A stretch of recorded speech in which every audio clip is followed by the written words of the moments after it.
তিন নম্বর ঘটনা শুনেন। আল্লাহর নবী একদিন ফজরের নামাজ পড়ে তাসবিহ তাহলিল করে প্রতিদিন যেমন নিজের ঘরে যায়, সেদিন নিজের ঘরে না গিয়ে আল্লাহর নবী সোজা চলে গেছেন ফাতিমার ঘর।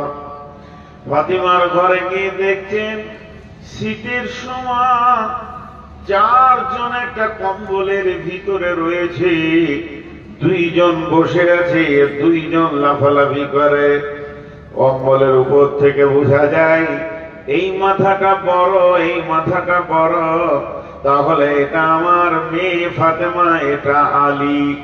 আবার এইদিকে দুটা মাথা খালি ফিরিট ফিরিট করে লাফালাফি করে, এই দুটা ইমাম হোসেন আর হাসান।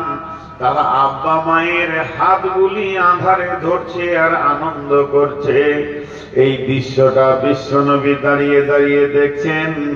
দেখতে দেখতে দয়ার নবী একটা টাইম কম্বলটা তুলে নিজেও তাদের সঙ্গে ঢুকে গেলেন।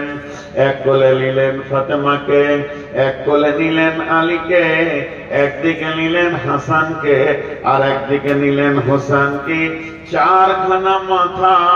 এবার বিশ্ব নবী নিজের মাথাটা সেখানে লাগিয়ে দিলেন, দিয়ে বললেন আল্লাহুম্মা হাদিহি আহলি, হে আল্লাহ এরাই আমার বংশধর, এরাই আমার আহাল। এই আহালকে যারা কষ্ট দেবে মাবুদ তাদের বিচার তুমি করিও, আর আহালকে যারা ভালোবাসবে মাবুদ রে তাদেরকে তুমি ভালোবাসিও। তাহলে কি বুঝলেন? তিনখানা ঘটনা আপনাদের সামনে দিলাম। বিশ্ব নবী আহালের সঙ্গে কত গভীর সম্পর্ক ছিল। তারপরও যখন সূরা কাহফের ভিতরে একটা নাজিল হয়, কুল মা কুনতু বিদআম মিনার রাসূল, নবী হে আপনি কোন নতুন নবী বা কত নতুন রাসূল নন। আপনার পূর্বে অনেক নবী অনেক রাসূল এসেছেন, তারা চলে গেছেন।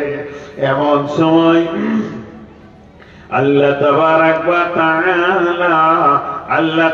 ওয়া তাআলা বলছেন, হে নবী তুমি তোমার আহাল বংশদেরকে ডেকে বলে দাও কঠিন কিয়ামতের দিনে নবীর মেয়ে বলে কোনো কনসিডার হবে না, নবীর নাতি নবীর জামাই বলে কোনো বেনিফিট পাবে না। আল্লাহ তাবারাক ওয়া তাআলা রাসূল ডাকলেন ফাতেমাকে, ডাকলেন আলীকে, হোসেনকে, হাসানকে, ডেকে বলে দিলেন ও মা ফাতেমা রে, কঠিন কিয়ামতের দিনে নবীর বেটি ফাতেমা বলে কোনো কনসিডার হবে না।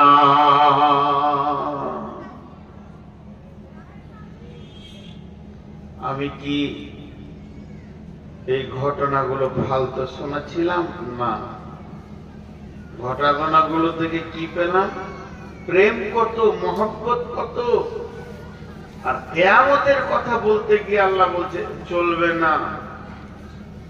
তুমি নবী আছো, তোমার নাম দিয়ে তোমার থ্রুতে কেউ পার হয়ে যাবে, এটা চলবে না। এই ঘটনা, এই কথাটা আল্লাহ বিশ্ব নবীকে বলছে, অন্য কোন নবীকে নয়। আমার কথাটা বোঝার চেষ্টা করে। বিশ্ব নবীর মতো ব্যক্তিত্ব সম্পন্ন ব্যক্তিকে আল্লাহ তাবারাক ওয়া তাআলা বলছেন তোমার নাম দিয়ে ভাঙিয়ে কোনো কনসিডার এখানে হবে না।